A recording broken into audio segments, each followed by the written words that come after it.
What's going on, everyone? Happy Friday to all of you. Today, I'll be breaking down this 8-game NBA slate here on DraftKings. For obviously tonight, we have 8 games. Going to be talking through who I like, who I don't like, game by game breakdown, some early little core plays based on the news we have so far. As always, stay up to date with that. Hit that like button and subscribe, and let's get right into it. So, jumping into my lineup for from last night. So we got the news that the Utah starting five was pretty much out. So I wanted to load up on at least two, if not three of them. So I went with Kessler and Sexton, who both got the start there. Um, I guess I can't be disappointed with Kessler. 3% owned, 1 for 45, 7 blocks, but still, it would be nice if you got more than 26 minutes, and he wasn't even in foul trouble. So not really sure what they're doing there with him there, but still 45, can't complain. Sexton almost 84% owned. He went for almost a 40 bomb there. So it was really solid both for both of them. And then Chris Dunn, pretty heavily owned, 30%, but yeah, he just didn't do much there. Only 16 fantasy points. Huge snowflake. Talked about how I really loved SGA as a spin up in that matchup against De'Aaron Fox in the Kings there. Dropped a 70 bomb at decently low ownership. And then my last kind of play was either do I go with the Warriors guys, Sarge and Kaminga, whoever starts, and I really liked whoever backed them up, or do I play around the fact that there might be no Paul George, and I can either go to Harden and Kawhi.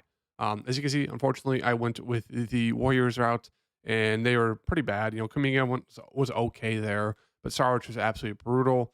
And then for Torrey Craig here, it was one of those things where it's either I go Torrey Craig or I go with I think his name is Jenkins, whoever the backup power forward is or Taylor Hendricks, Taylor Jenkins, whoever it is for Utah. It was either him or Torrey Craig. I obviously went with Torrey Craig, was just not the right move. I absolutely hated the forward value, like below pretty much 5K. There really wasn't much. Should have just went with the backup there for Utah. I knew he'd probably get more minutes, but I thought Torrey Craig would at least see some more minutes trying to guard these Miami guys. But yeah, I mean, he saw decent minutes, 23, just, yeah, 2 of 7. Didn't really help him out there. And then Anthony Simons, it's just like the game was relatively close, 22 minutes in a close game, only 8 shot attempts after that. Before that, he was averaging pretty much 38 and 20 plus attempts. Doesn't really add up there, but yeah. Unfortunately, made the mistake of going with the Warriors guys instead of going to Harden or Kawhi. Kawhi dropped like 45. And I think Harden almost dropped like an 80 bomb there. So, yeah, just one of those days. I just didn't make the correct play there. It didn't really work out my way. But moving into this slate breakdown for tonight, I'm gonna make this a pretty quick one. So, as we can see here, Pelicans and Hornets. Yeah, that's on it. So Pelicans Hornets 7.5 point spread, 231 in game total. Great game environment here for the Pelicans. Pistons 76ers, massive blowout risk, 235 game total. Pacers Wizards, another great game environment here to attack, 259 game total. Absolutely insane. 8.5 point spread. Magic Celtics 224 and a half, 5.5 point spread. Spurs Lakers 234, another good game total, 7.5 point spread. Hawks Raptors 2 point spread, 241 and a half game total. And then we got the Rockets Grizz 203.5, 212, and then Knicks Suns 5 point spread, 232 and a half. So a lot of good game environments here to attack for tonight. So starting off with obviously the best one of the night, Indiana versus Washington. On the Indiana side, absolutely love Halliburton. Here's a spend up 11.3K. Mints are slightly down a little bit after the play-in tournament, as you can see, 33 and 31, and pretty close games there. And he hasn't been scoring the best. I mean, he's been shooting it still relatively good, 41% and 50%, but only 14 points and 22, and his assists were down that last game. But expect a huge bounce back here for Halliburton, so absolutely love him. He should be really popular. Turner, strong mid-range play there. We know the upside with him if he can stay out of foul trouble and he hits his shots. Hield, I think, is a decent mid-range option. I mean, it's one of those things like this game environment is absolutely massive, so you're going to want a little bit of interest in these guys, the top three for the Pacers. In terms of the mid-range plays, as I always say, it's a crapshoot getting to Brown, Mathurin, Toppin, or even Naismith. It's just, you really can't trust any of them. So that's why I really don't like landing on them. I'd rather get to the main three guys, and that's really it. TJ McConnell will kind of be the backup point guard. As you can see, he does have some upside there. But I don't think there's a need to get to him at 5,000. That's just way too overpriced for me. And that's really it. So it's really just still just the main three, even though it's a great game environment. On the opposite side here, Kuzma, if this game stays close, it's always mostly going to be because of Kyle Kuzma leading this team, leading this offense. He has massive upside. So 8.4K, I think he's a very strong play in that range. Poole is questionable. If he's good to go, I don't mind taking a shot on him. We know Poole has been absolutely atrocious this year. Has had one game, what, for 40 plus fantasy points, and that's it. So yeah, 6.4K, it's a solid price tag for him, but he's been god awful. If he's out, it should be a little bit more aggressiveness coming from Denny, who, as you can see, one of those guys that can stuff the stat sheet. So those three are kind of the favorites for me. Gafford, I think, is a decent play here in the mid range. If he stays out of foul trouble, does have that double double upside, can easily go for 30, 35 plus. Tyus Jones is just way too up and down for me. The minutes are not the best. He's not aggressive. It just, you don't feel great landing on him. And that's really it for the Washington team. So great game environment, but you just really don't feel good about anyone besides the main three guys on each side. On the Pelican side here, another great game environment we can target. So for the Pelicans, obviously the big news here is Zion Williamson missed the last game. I expect him to be back this game.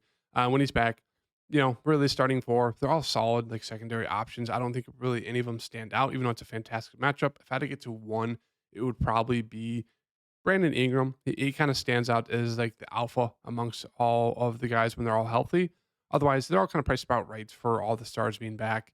And then these secondary options, I wouldn't mind taking a shot at a guy like Trey Murphy. Like his minutes, he'll be mid 20s minutes. Don't expect 33. And he's one of those guys who can easily explode for, as you can see, really good 3-point shooter. He'll shoot it a lot. So he can easily go for, mid 20s, even 30 plus fancy points, even at the price tag in mid 20s minutes. So probably be the second interesting play for me. And that's really it. Don't have a ton of interest. Najee Marshall, Alvarado, if you're really scraping for value, you can get to them. On the Charlotte side, Rozier, price about right for me. As you can see, has a huge, huge ceiling if he just can hit his shots. That's just kind of the issue with him. At times, he'll just go like 2 of 13 and really screw you at that price tag. So I think it's a fine play. Same thing with Bridges. Hayward would probably be my favorite of the group here. Should see mid 30s minutes. Been pretty solid the past 4 games as well. So 6,500 is a pretty solid price tag for him. Doubtful Mark Williams. So once again, we'll get Nick Richards starting 5.4K. Played 40 minutes last game versus Miami, which is wild. So he should see, mid 20s. Anything about that is kind of icing on the top. So I actually think he's a decent play here against the Pelicans. Obviously, there's some foul trouble risk trying to guard Jay Val, who's pretty good offensively and can post him up. Otherwise, that's really it. PJ Washington does play. I would have some interest in him. If he's out, they'll probably go to a guy like JT Thor off the bench. Ish Smith's getting a little bit of run as well if you're really looking for some value, but nothing too crazy there. Moving on to Detroit versus Philly here. Obviously, massive, massive blowout risk. Makes these guys just secondary options. If you want to land on them, sure, that's fine. A guy like Asar Thompson probably would be the most interesting play for me.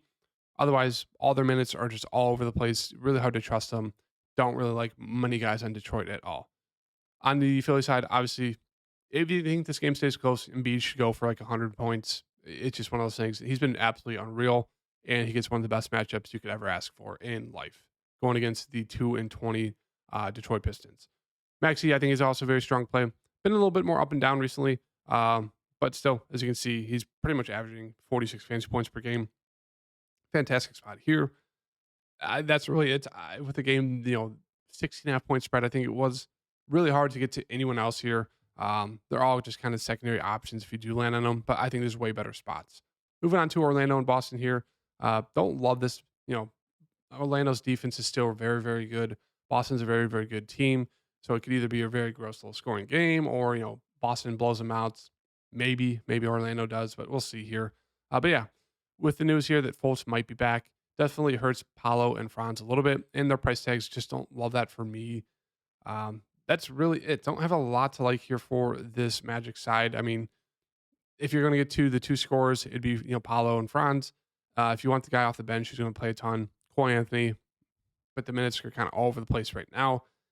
And that's really it. So they're just kind of splitting guys' minutes. They play slow. Nothing too crazy here to like. Maybe some Jonathan Isaac if you're looking for some cheap value for this, power forward center position. Should play mid-teens. They're going to need his defense. So I actually do have some interest in him. Probably my favorite play right now in Orlando. On the Boston side here, Tatum, I think, still comes in a great price tag. I mean, he's the main engine of that offense. Brown, Porzingis, White, Holiday, all strong secondary options, but still don't love the game environments for, paying for a guy mid 7K for any of these options. Would rather just pay up for Tatum. That's really it. Moving on to Atlanta here. Atlanta versus Toronto. Trae Young, DeJounte, both fine plays. I think I'd rather get DeJounte at this point compared to Trae. Bogdan, he's playing well recently, as you can see here. One of those games was out, Trey Young, so definitely keep that in mind. But still, 7K for him doesn't feel the best. Capella minutes have been a little bit better recently, as you can see. He went for 34 in that last game versus Toronto, so I think he's a fine play. Sadiq Bey, very, very frustrating roster. He played massive minutes. I think he started off that last game there for Toronto. I think he had two points at halftime. So he did better. Ended up getting that double double there, which helped out 32.5 points. But it's one of those things. He's playing massive amount of minutes. So if he's going to continue doing that, I still think he's a decent option at 6.1K. If he just hits his shots, he can easily go for 30, 35 plus. So I still think he's a decent option there. Hunter is questionable. If he's back, it will eat into Bay's minutes a little bit, but I do think they could play alongside each other. He's more of the score independent. He does have some upside, 5.9K. I think it'd be a fine play. They did start Wesley Matthews last game, only played 14 minutes, so nothing too crazy there. They're just kind of running a very tight rotation, about 8-man rotation, so I do have some interest in those starters.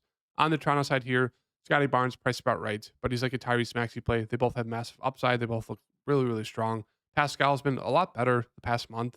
So I think he's just a decent contrarian option here at 8.3K and a really, really good matchup. So really like him, really like Scotty. OG and Dennis Schroeder, I think are strong secondary options. Dennis Schroeder does have that double-double upside. Gets a nice revenge spot here. I went for, what was that, 35 last game against the Hawks. So I think it's a good option. Probably up there for my favorite option on this Toronto side. Total is just the minutes, right? Like 32 last game, he went for 47, but before that, only went for 24 in a close game there against the Knicks. So it's just one of those things. Minutes are all over the place. That's kind of what you get when you play Podol. You really hope he plays the minutes because if he does, most of the time he is a pretty good point per minute guy. Moving on to the Lakers here versus Spurs. LeBron missed last game. I expect him to be back this game. I could see a situation where maybe they rest Anthony Davis. They kind of split giving one guy off one night, the other guy off the other night. So maybe Anthony Davis sits. If that happens, obviously would want to load up on LeBron and Reeves. And then I do think Rui would be a really strong third option. And then you could get to Russell as like a solid 7.1K mid-price guy. But if both these guys are in, it's really just I think getting to one of them in a fantastic matchup here would be a good idea. I'd say LeBron for me, even though Anthony Davis has been really, really good recently. And then Reeves, I still think would be playable, but wouldn't love the price tag for him. On the Spurs side here, Victor priced about right. I mean, he absolutely went off against 80 in that last game. Went for a 68 bomb. There were 6 blocks. I mean, we know the upside with Victor, as you can see, low 30s minutes, and he's still going for 50, 60 plus. I mean, massive upside. It's just one of those things where they're not really running the offense through him. He's just kind of doing everything, just playing, just free flowing offense. So it's pretty amazing to see. Kind of under the radar as well. But yeah, 9.1 for him. I just feel better getting to different spots, but he's there. Vassell and Keldon Johnson, they'll kind of be the main guards running the offense. I feel a little bit better with Vassell on his price tag, even though Keldon Johnson's probably a little bit safer just with the assists and rebounds. Both fine options. Zach Collins, I think is an interesting option, but the minutes have been down recently, so I don't love that. And if he's still coming off the bench, no interest for me. That's really it. Not much to like there for the Spurs. Otherwise, moving on to Houston here versus Memphis. Sengun, about 8.9K. I think he's a fine option. I mean, we know the upside with him is massive. Kind of had 2 bad games in a row, but still very, very strong play. Same thing with Fred, just playing massive minutes. Just been very consistent in the mid 30s. Jabari Smith, I like him if he just shoot the ball more. As you can see, he has massive upside, but there's games where he'll just shoot the ball less than 10 times. So it's really hard to trust him. Easton's has been having these 2 pop-off games in a row. Coming off the bench, I wouldn't trust it.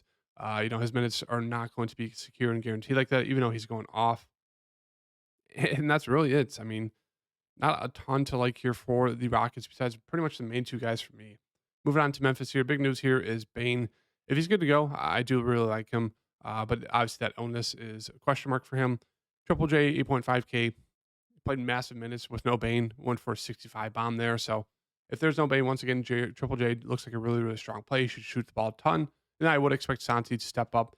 Really interesting to see him only play 16 minutes there against Houston. Not really sure why, but still. Other options, don't love much. I mean, Williams got the start. He'd be a strong value, 4.3. Noel would be an okay play. Only played 8 minutes, so it's like even with Bane, they didn't really go to these other guys. The Conchar only played 7. So it's just a really, really weird rotation right now for the Memphis Grizzlies. One that you don't love. You don't love getting to these guys just because you really can't trust the minutes. I mean, the 3 best plays would probably be Triple J, Roddy, and Williams if there was no Bane. Now, if there's Bane, it's probably Bane, Jackson Jr., and then maybe Roddy. So it's like not a lot to like there for the Memphis side. And then moving on to the Knicks side here versus the Suns. Randall's a very strong option. I really like Brunson here at 8.2K. Very score independent, but he's been a lot better the past 2 games. And a little bit recently, as you can see, he's averaging close to 7.5 assists the past 5-6 games. So he's a decent option. Barrett, if you want to get weird in GPPs, he's your guy just because he's pretty cheap, does have some upside. It's just the minutes, right? Like they're up and down. His play is up and down. Kind of a disappointing guy coming out of Duke so far. Hartenstein with Robinson, he's been playing pretty well, mid-20s minutes. Solid point per minute guy. I don't mind landing on him. Josh Hart, one of those guys who should probably see mid-20s, even possibly 30-plus minutes. Very up and down, as you can see. Went for almost a 40 bomb. The next game went for 7.5. So very hard to trust, but 5.1K, I still think he's a fine play. I actually really like the price tag here for Quickly.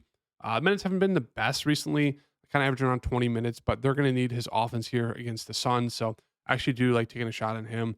And he's got that nice point guard, shooting guard eligibility. And we know if he hits his shots, he can absolutely break the slate, go for 50 plus, even alongside guys like Brunson and Randall. So I think he'd probably be my favorite play right now, tied with Brunson. And that's really it. If you're looking for some very cheap value, Sims, but he's a terrible point per minute guy. And I'm really only out there to rebound. On the Sun side here, Booker, Durant, Beal, they're all good to go. They all played last game. Booker played 40 minutes. He went for 61, kind of the main point guard there.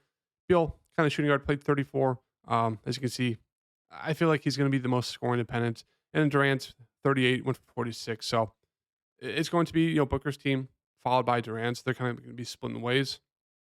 And then Beal will be that third option. So I still think Booker and Durant will be strong options if you want to get to them. They'll be, decently low owned. Otherwise, I really don't have much interest in anyone else on this team. Like there really isn't really good, strong value plays because everything's going to be going through those main 3 guys. Nurkic is going to be cleaning up the glass. You're not really getting him at a discount there. And that's really it. It's like, don't like any of the guards. So that is a slate breakdown so far. Not like a ton that's really jumping out to me as of right now. So hopefully we get some news here, like that Lakers news. Then we're probably gonna have to take some shots for this slate tonight because it's like one of those things where even though this is a great game environment, Indiana versus Washington, it just feels very, very tough getting to Bruce Brown at 6.2, Matherin at 6, Gafford at 5.6, like even Toppin or Naismith. It's like they're coming in at decent price tags, these guys, but it's like really hard to trust their output, especially in a game where there's gonna be no defense. So a lot of interesting stuff. We'll have to wait for the news. Hope you guys hit that like button and subscribe, and I'll see you guys next video. Peace.